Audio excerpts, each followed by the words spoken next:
Just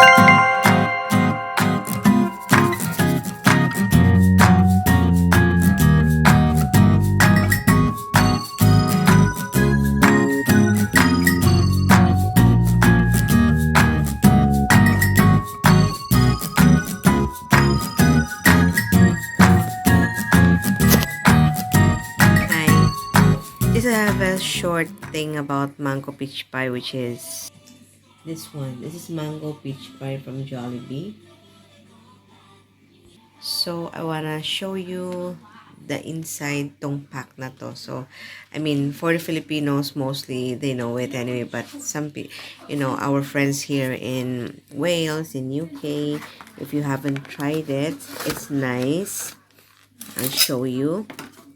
Basically, it's a pie like this. I call it as well this one kasi I would, the half of it will be my snack tomorrow, pack lunch. So for my lunch break on, because I'm working tomorrow late shift. So anyway, this is the mango peach pie, and this is the inside of mango peach pie. Basically, it's just only a peach and a mango and a syrup, and then they wrap it up with, maybe it's a phyllo pastry or something, special phyllo pastry, but it's a pastry anyway, so that's why they call it pie for some reason. So, and it's sweet and tangy kasi the mango as well. So try to have a bite. I missed this one.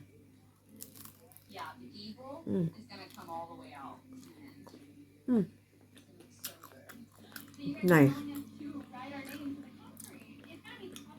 I wish I bought loads. But yeah, it's £1.99, I think each.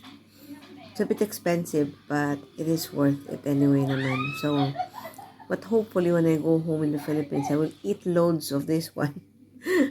But anyway, so guys, have a try. You have to try Jollibee.